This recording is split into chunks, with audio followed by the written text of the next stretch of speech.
What is up, everybody, and thank you for checking out the Don't Say the F Word podcast. We are a pro wrestling and combat sports podcast where we do not use the F word whenever we talk about professional wrestling. Shouldn't let your friends use it either. Today's Thursday, December 1st. We are coming off of a really good Dynamite. I think the show had a lot of good spots. We are following up also a little bit from Raw. It's Thursday, so you guys already know what's happened on Raw. We'll just hit on a few of the key things that went on and see if we can give a little insight on kind of what we thought about the show. Again, if you're here, please like, share, subscribe. We are on every social media platform at Don't Say the F Word Podcast, except in the world of YouTube, where it is at the Don't Say the F Word Podcast. I had to go a little bit different there. The original YouTube, we had some issues, so we had to restart that and look to rebuild where we were going with everything with YouTube. But, still getting some good support there. Just got to get some people back onto the platform who were subscribed, and we had to make the change. It was abrupt, but we had to do what we had to do there. So let's talk a little bit about how Dynamite kicked off. We started the show off with Mox coming to the ring. It kind of drew a parallel a little bit to Raw with Becky Lynch coming to the ring. And I kind of want to talk about that because those two characters, I feel, kind of walk a little bit hand in hand. They're kind of similar to me in a lot of ways, especially as the man character, not big time Bex, not that version of Becky Lynch. That's not who I'm talking about. The man Becky Lynch, I feel, is very much a lot like Moxley, champion of the people, and the way Mox comes in from the crowd. Last night he left through a tunnel, but generally Mox will leave through the crowd. Becky cutting that promo from in the crowd was a really cool spot, and Mark the Monster really enjoyed that. We had a little bit from Mark earlier in the week on our social media platforms where he talked about how he would love to have that happen with him with MJF, because Mark is a huge MJF fan. And I mean, as a fan, what a cool spot to be in. Your favorite wrestler pops up right next to you, and they're cutting their promo on whoever may be their current adversary. Whenever it comes to Becky Lynch, I would argue that should be part of her character. Really, as we go forward, I think Becky should always cut promos from the crowd. And, I think that should kind of just become part of her character as the man. And Becky should go to the crowd, even take a little bit of Mox. And this is going to be like intense fantasy booking of the Becky Lynch character in the future. But Becky starts to do the Mox thing. She comes in from the crowd, she leaves through the crowd, but she cuts her promos from the crowd. So if Becky's doing the interruption thing, I think it'd be cool for Becky to interrupt from the crowd. Becky shows up in the crowd, she has a mic in the crowd, and she creates space. So whenever she's dealing with an adversary in the ring, whoever it may be, let's say she's, her current feud would be, I guess, Bayley. We never put them in the ring together. There's distance, there's way back distance. We're back here. And that's where the promo happens. That's where the talking smack takes place between Becky Lynch and whoever she's against. And week by week, as you build closer to the climax of whatever's going on, whether it be the match, just the brawl, whatever it is, she works her way closer and closer to the barricade outside the ring. She's always immense in the universe of WWE, but she just it's closer. And that distance between whomever her promo is against and herself, that builds tension. And you have that tension builder there all along of, well, when will they make contact? But they don't ever make contact. It's always that gap. The closest she gets as she progresses forward is the barricade. So her adversary's in the ring, she hits the barricade. The following promo, our adversary cuts through the ropes and is on the edge of the apron looking down. So you have that I'm looking down on you angle until you hit the climax of whatever you're working toward. You know, the go home show, the whatever it may be. That's when you have the man clear the barricade, have the brawl ensue, but the whole time you're building tension, and that should be the way that goes. I would keep that in being immersed in the universe. Keep that. Don't lose that. You know, you did it once and you get a great reception. It can be a layer to the character. And I think that once you finally, you know, pull out of the universe and out of the fantasy, you know, champion of the people, talk about that, make those references constantly, you know, just keep her there.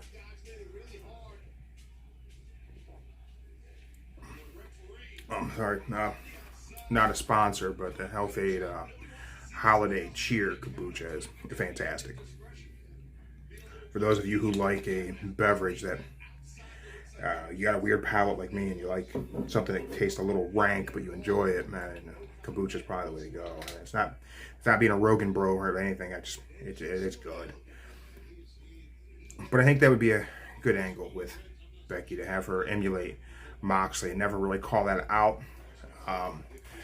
I would kind of fantasy book to call that out later, but that's probably something we may discuss down the road. How and why I would have Becky Lynch, you know, kind of turn on Rollins. That's more of a Seth Rollins story to talk about, but I will probably mention that. I'll go in depth on that in a different episode. I got a lot to cover in talking about Raw and Dynamite a little bit. I currently have Dynamite playing again in the background. You may pick up some of that audio, but I'm just watching it again for a second time. And, I mean, Raw I thought was a great show. I thought that, you know, following up from War Games, you weren't going to have a lot of craziness happen. I thought the giving time for Austin Theory, which, as we said, they weren't burying Theory. It was going to be them building this character up and him getting stronger and bringing more to the table, and they did just that with him. And I thought they did a really good job. Him and Seth calling him a kid, really good. I thought the KO main event match with Jey Uso was a very good match. KO hit a lot of good spots, and it looks like we're building KO Roman toward Rumble. I really thought we would be working a triple threat. Could be going a bit differently. There's still plenty of time for them to work something else in. It's clear we're not going to Rollins and Roman at any point in time. I would have worked us there sooner if I had the pencil, but I don't, so it doesn't really matter. But I do think what they did on Raw, I thought was a good show. And nothing earth-shattering, but just a good regroup. We did some big blow-offs, but we have some things we got to keep building toward. We got to build toward Rumble. We don't have another premium live event before Rumble, to the best of my knowledge. Looks like we just have Rumble coming up. So we have a lot of time to build things. I would imagine we had the Dexter Lumis Miz thing. Hopefully we're going to close the door on that. Like, I haven't liked this story at all. There's not a lot of it for me. It's very sports entertainery, and I think it was weird having Gargano do that role, but I understand like Miz is the guy to introduce somebody with, so we're going to move away from Lumis and Miz and probably go to Gargano and Miz. They got Lumis in, he's got his contract. Why Johnny Gargano gets to dictate that, I fully don't. I don't understand. How's Gargano the guy who makes that call? I don't know how that works. But Lumis gets his contract. Yeah, super. I thought of this entire storyline, of this entire angle, having the Lumis give out the money at the end, and my wife called it as we were watching, that the Miz was going to take money back from one of the kids, and he did, and it was hilarious. I loved it. It was funny. The seat clamp on Lumis's head was also a great comedy bit. I'm a big Three Stooges fan. So, you know, working that kind of silly comedy into the match, I was really all for that. Thought that was actually, like, really good. I think that they did a good job with telling the story. It wasn't for me. We did have sort of things from Raw of that night that Fire Ronda Rousey was trending because of everybody chanting for Sasha Banks during Ronda's match, and Ronda's tweet that was deleted. We shared that on our social media on Instagram. And I think this just should be the way they work Ronda. You have people who want her fired. Now people have emotion toward her. Again, work that angle. Have her, lean into that these people are gone. I'm still here. She can tout that, piss the fans off, get legitimate heat, build that heel character, and go from there. Otherwise, if they choose to ignore the real world happenings with people disliking her, you're never going to build a character. You're just not gonna. But other than that, I don't know what you do with her. It's not booked for me. I've been pretty vocal on that. Wish her the best. Hopefully they do that with her and give her, an opportunity to maybe sell some merch. I don't know what slogan they work with, but there could be something. Now back to last night. Back to Dynamite with the show kicking off with Mox. Hangman coming out. Totally unexpected. Didn't expect to see Hangman Adam Page. I thought, good way to bring him back. I see a lot of stuff people asking where he was at, and they really didn't do many references to him after the concussion. Don't really know why, but I'll be honest, I know last night I kind of forgot about the concussion. I did. I don't know. They probably should have brought that into the story a little bit, how he was doing, mentioned his recovery. They said that they knew he was in Indiana to try and get medically cleared, but that was it. That, they really didn't have any lead up. I thought the brawl that ensued, I thought that was good. I thought that the Mox talked about, no one has the balls to come out there and, tell him any different about him being the best guy. And I thought that was good. I know that, maybe referencing a real injury, not necessarily a thing to do. And, but what do you do? Well, I really don't think that they should have made fun of the fact that Hangman had a concussion. Mark, what? You're just gonna butt in? Yeah. I just don't think they should have made fun of concussions. Head trauma is kind of serious, and people get bumps on the noggin all the time, and it just doesn't seem like a thing that Mox should have really made a joke about. But I understand that he's kind of a tough guy, and he really wanted to poke Hangman. But I like Hangman Page, and I think Hangman's probably gonna do a number on old Mox and do some cowboy poop, and it'll be funny. And he maybe those two battle it out, and we look to see who maybe a new number one contender to come after my boy MJF is, and maybe they want the scarf. Okay, Mark, those guys don't want the scarf. Okay, well. Mark certainly has a good opinion there. Maybe don't make fun of concussions, but it worked really good to spark the Hangman coming at Mox. Just good spot, good way to open the show. Very heated battle. And they emptied the locker room of every local wrestler wearing a staff shirt and security shirt. So I thought that was cool. We then went into the pro wrestlers match of the night. If you like just straight up pro wrestling, I really think Dax Harwood and Bryan Danielson, we knew this was going to be good. There was no doubt about that this was going to be a very solid and entertaining matchup. And those guys really did great work. That's kind of what's playing in the background right now. They did it great. They really put together a solid, very solid pro wrestling match. No ridiculous spot fest, just good quality pro wrestling. A good way to kick off the show. So you had the fans, invested already after the brawl in the beginning. You give them this match. They know they're hitting tons of spots later with the Death Triangle and the Elite. So to give them the wrestling match, thought that was really a fantastic first match of the night. I was a little surprised because I didn't think they would go with that being the first match. So we opened this show up with Mox's promo and, setting up him and Hangman again, but it's going to be different because now Hangman's, vengeful. That opening segment I thought was a straight up A segment. The Bryan Danielson Dax Harwood match. Here's my only complaint. This is my one complaint about this match. And this is my complaint about the Ronda Rousey match at War Games, and it's my complaint about Dax Harwood and Bryan Danielson, and it will be a complaint I will have about every match where they do this. If you're going to have a brawl take place on the outside of the ring that is going to be in excess of what a 10 count out would be, don't let the commentators talk about the fact that they aren't counting them out. Like, once you do that, you're taking away my ability to believe everything I'm seeing. You're taking away what the rules are. You're telling me the referee's using their discretion because it's a high stakes, whatever. So what other rules can the referee throw away because it's high stakes? Can we allow chair shots because it's high stakes? If we rewind time, should we not have DQ'd Roman whenever he refused to let go of the guillotine on Seth? Should we just let that go? Because then Seth doesn't get the victory over Roman there? And then why are the counts then that follow? If you're going to excuse the being outside of the ring for 30 seconds, whenever they then break the count and come into the ring, why all of a sudden are you counting now? You didn't count for a minute. Now you're giving him a 10 count?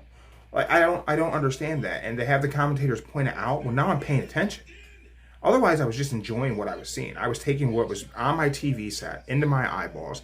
I was taking it for what it was, and I was just enjoying that.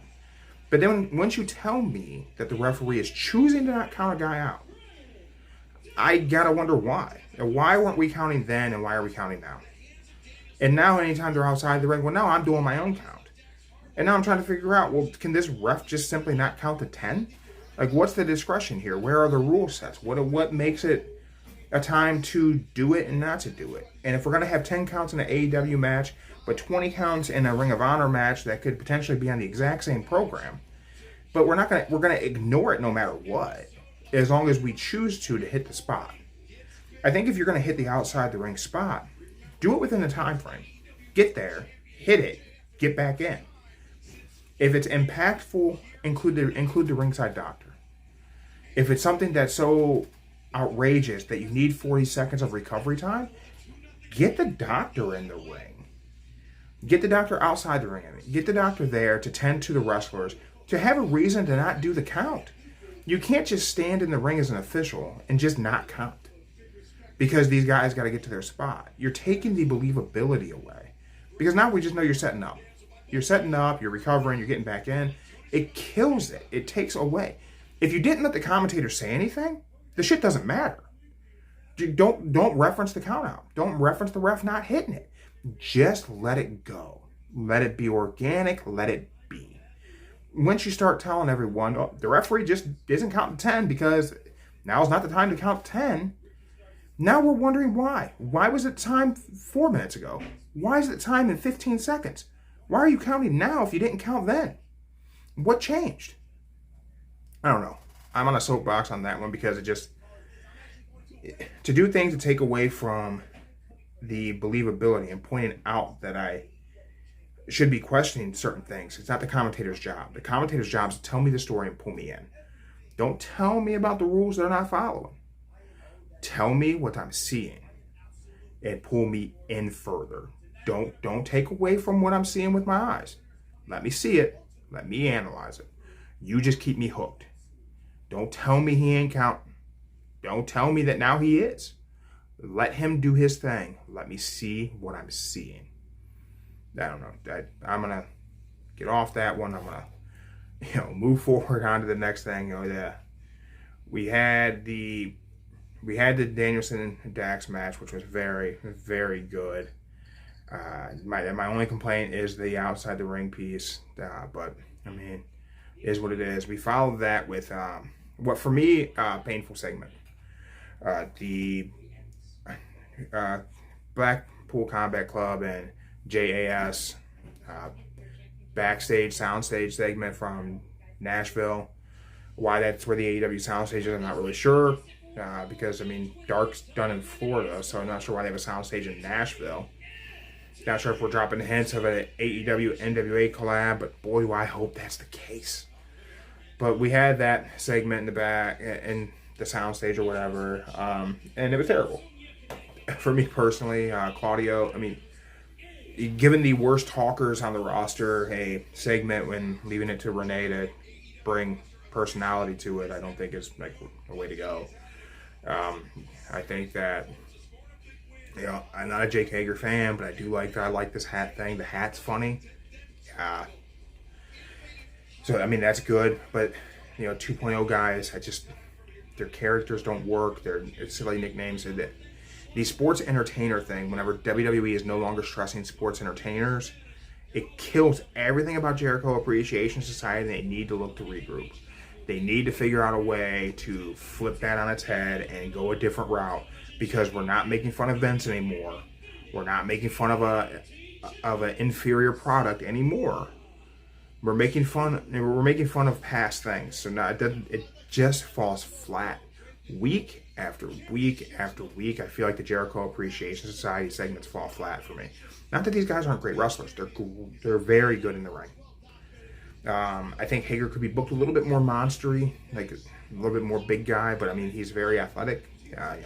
They could work a little bit more shoot style, since he is an MMA fighter. That would be a little bit good character builder, but I like his comedy.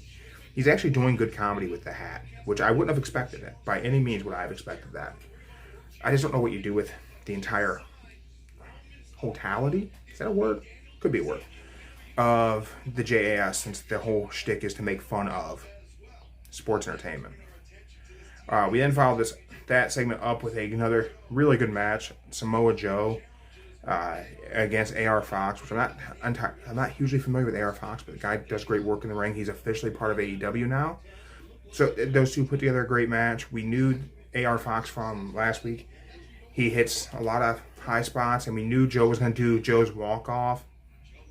But they really did it. The first time they did it in the match, they did a great recovery of AR Fox, landing on his feet and coming right at Joe. Thought that was really cool because I wasn't expecting that. So they really worked a great match. I think they talked about Samoa Joe being draped in gold and having 2 belts. I feel like there's a missed opportunity to reference the fact that Samoans look good with 2 belts. They could acknowledge the competitor product without calling it out straight up. But you look at WWE, their Samoans all got 2 belts. You look at AEW, their Samoan has 2 belts. Like, just make a reference. Call it out. Say something about the fact that the Samoans, and they rock 2 belts, and it's good. It is a good time to see Samoans rocking 2 belts. I think that I think they put together a good match. Joe wins. We then get a promo from Wardlow in the back. Kind of cool that Joe came out. The Chance of Joe segment ends with Wardlow's hands, Wardlow's world, and the crowd chanting Wardlow, Samoa Joe, acting like it bothers him, then kind of sticking it to the crowd. Thought that was a pretty cool spot. I think Joe Wardlow was actually going to be a decent feud. I think we got there in a silly way, but these guys are going to put together some great work. It didn't make sense for Joe to be mad about Wardlow wanting all the AEW belts. I do have a question, if anyone out there could help me out. Why are we defending the TNT title on TBS? Dynamite's on TBS. Why is the TNT title part of the TBS show? Shouldn't it just be exclusive for Rampage? Rampage is still on TNT, I think. I watch everything off Fight TV. But, so, the TNT title should be exclusive to TNT. Isn't that what the network would have wanted? Like, I understand we changed what Dynamite was on as part of the whole thing, but you would think they would want the network title to be on the network, I would think. They're not calling it the TV title, so they're calling it the TNT title. They put the network name on it.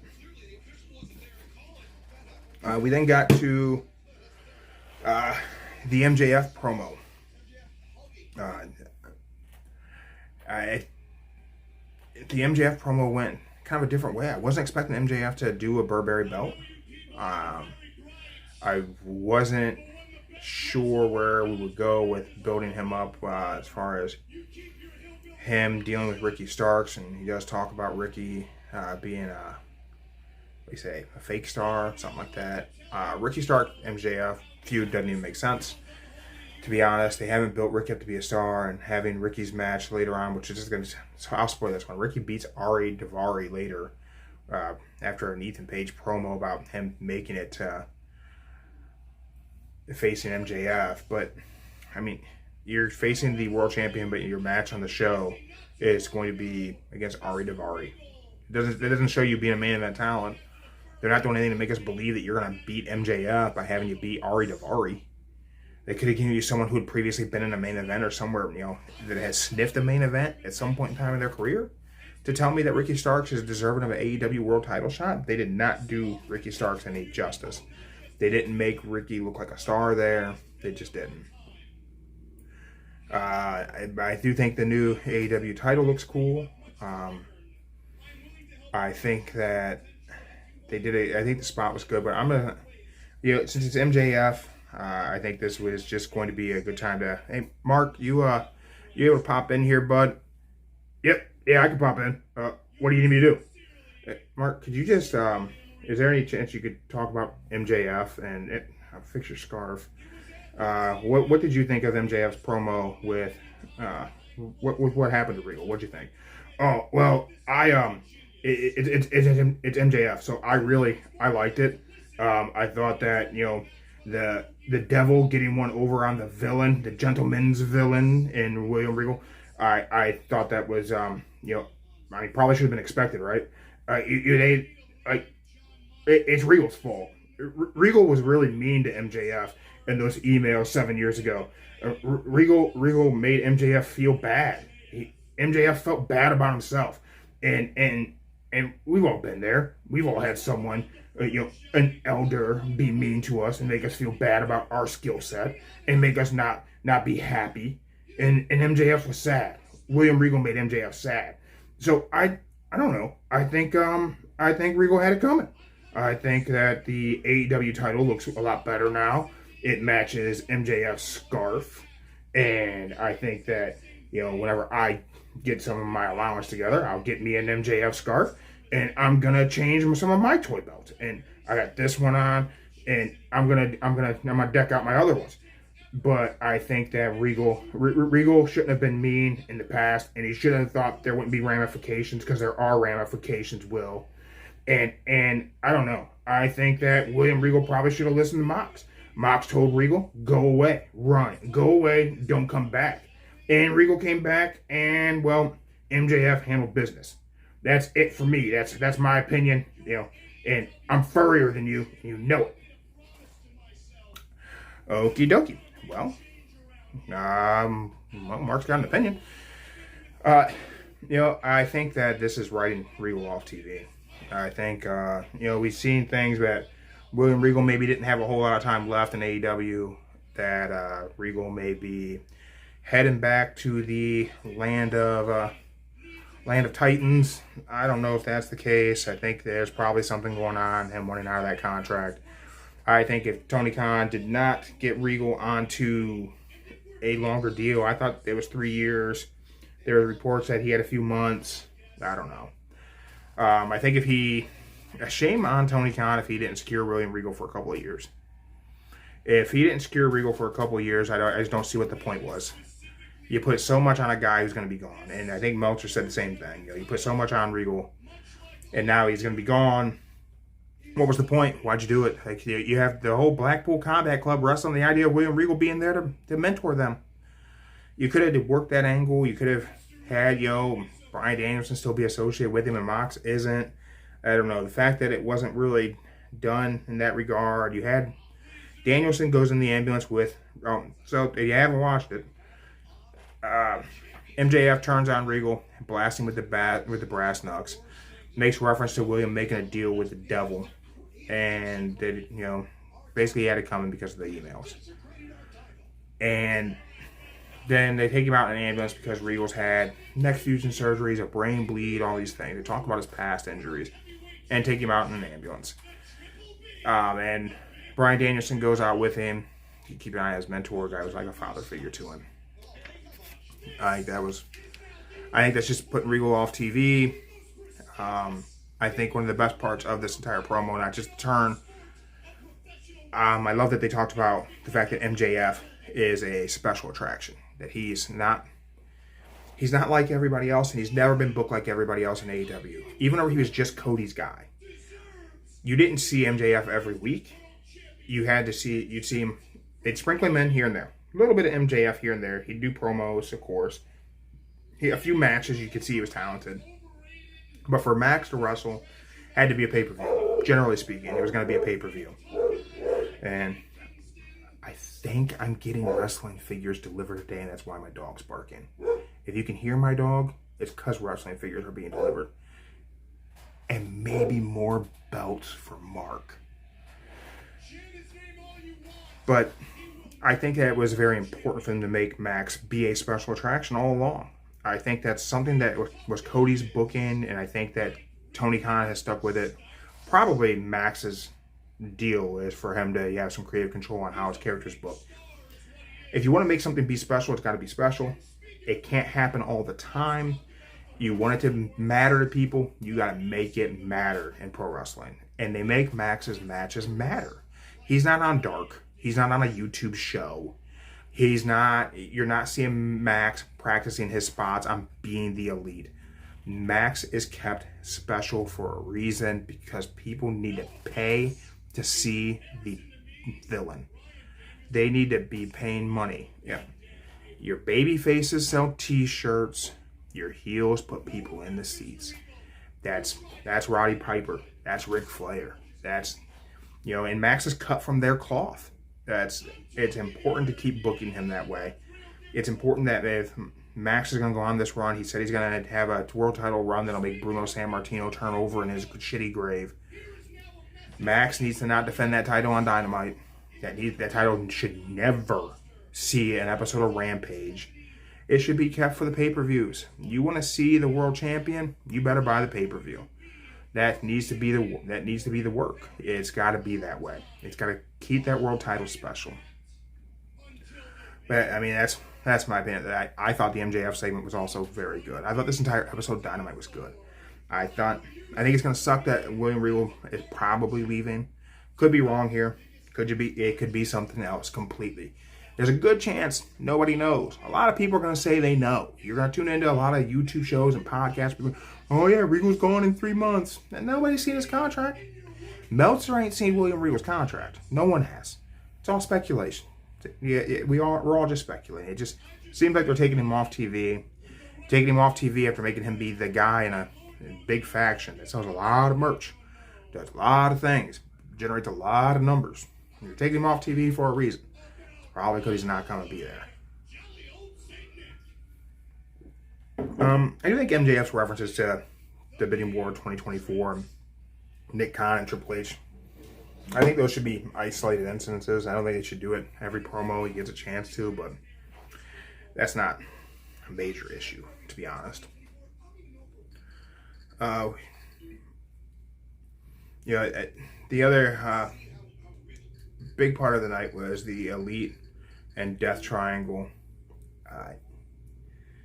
That match they put together, tons of spots. Like they kicked it off with a brawl in the beginning, but they hit tons of spots, and it was a spot fest. But it was done so well. These guys all work together so well.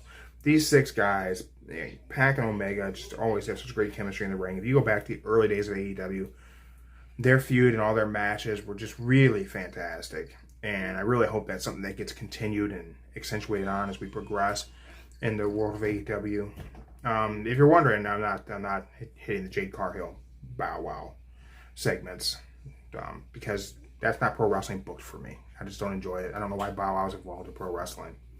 Doesn't matter. If it's for you, there's going to be someone who talks about it. That's for you.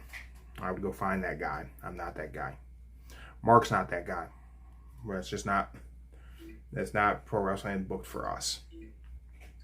We do hit the Elite did get a victory over Death Triangle. We had some good storytelling of Penta getting a hold of the hammer and looking to use it, and Phoenix trying to stop Penta from using it. A little back and forth between those guys, and some miscommunication there. I feel like there's an underlying story of Penta always being a good guy, always being a babyface, and maybe I mean, sorry, not Penta. Ray Phoenix always being a good guy, always being a babyface. And maybe Penta is a little bit more evil and sinister and willing to cut some corners along the pack. So that could be some foreshadowing of things to come down the road. Of maybe we're going to see Death Triangle break up. I really hope not. I just feel like they're so good together. And you have a trios title, you got to keep factions. So part of me really doesn't want that to be a story that they go with. Just because I don't think you should really break up a trios team whenever you have a trios title. This isn't something easy to put together. Guys who work good in that situation. I mean, you go back historically, 6-man tags. Not always the greatest matches on the card, but these guys put together bangers with whoever they're put in the ring with. So you can put any 3 guys against Death Triangle, and you're going to get a good match. I mean, I hate to be cliche, but you can put them in there with 3 brooms. It's going to be entertaining. I don't know what to tell you. Lucha Bros are one of my favorite tag teams ever. Pac is a great talent. Great to see the work he's done in AEW. But like their work here, I understand a little bit of storytelling. Maybe it's going to be working Ray Phoenix into a bit of a different character to get him to be a little bit, willing to cut corners. Maybe that's the story. Maybe it's not a breakup story. Maybe it's a turn Ray. Which, either way, I'm good with that. But all in all, I think that Raw this week, very good show. I think that the building of Austin Theory is good. I have some ideas to do with the man, Becky Lynch, but I think they put together a good show. It looks like we're building toward KO and Roman, which I'm completely okay with. They're going to put on a good match. I mean, there's got to be... I really need them to work in a reference to stunners on Samoans and talk about Austin stunning The Rock and show some of those clips and tie that into KO's feud with Roman Reigns. I know we put KO against Austin just to make that dream match take place. But I just really feel like there's got to be something you can do there. Figure out some way to, I don't know, give KO Austin's approval because he's battling the Samoan dynasty and the bloodline. I don't know. But you gotta start baiting the hook on people and plant the seed out there that maybe The Rock's coming. I don't think he is. I don't know. I don't think we're gonna get The Rock at Mania. I don't think we're gonna get The Rock versus Roman at all, to be honest. But I think we should plant the seed. I think we should let guys like me and other wrestling fans and podcasters and YouTubers speculate and give us something. Give us the content. Give us some tickets. Let's sell some merch. And give me some shit to talk about. But I do think Raw was really good. I think Dynamite was really good. It had some moments I didn't care for, but those just aren't booked for me. Just not my segments. But I think, pretty solid shows. I think we have Rampage was recorded last night. I won't even talk about it. The spoilers are out there. If you want to catch the spoilers, I won't talk about it until it's put on TV. I think SmackDown will be a good show. We should have Roman on SmackDown, I believe. So we should get a good Bloodline segment. Probably going to be Roman running Jay down for losing that matchup. But I do think that we've had a good week of wrestling so far. Like, good Monday show, good Wednesday show. I think Friday should be really solid. So again, thank you guys for tuning in to Don't Say the F Word.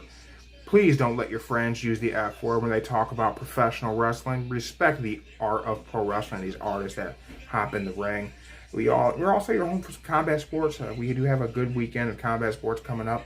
There is some bare knuckle fighting championship coming on. Howard Davis is a top featherweight in bare knuckle boxing, and he will be hopefully getting onto the show here in the near future. There's also, if you're a member of Fight TV, Fight Plus, there's a lot of stuff coming up. You have some slap fights coming on this weekend. You have some MMA this weekend. So we're working with some of these guys who are doing some of these events that are on Fight, so we can bring us some more talented up-and-coming, mixed martial artists and fighters that are working their way up to be the stars of today and tomorrow. And bringing them on, doing some interviews. So please make sure you subscribe here on YouTube and on Spotify. Hit that notification bell on YouTube. That way you stay up to date whenever we put some new content out. We do have a lot of stuff that hits Instagram and TikTok, a lot of our shorts, some things that really may not fly too great on YouTube, but they're fun. They're fun to make. They're enjoyable. We got an echo. So we do have, a lot of that stuff that's going to be out there. So please make sure Check us out. It's at Don't Say the F Word on Instagram, TikTok, and Facebook. And it's at the Don't Say the F Word podcast on YouTube. The podcast is available on Google Podcasts and Spotify. Thank you guys again, and we will see you on the next episode.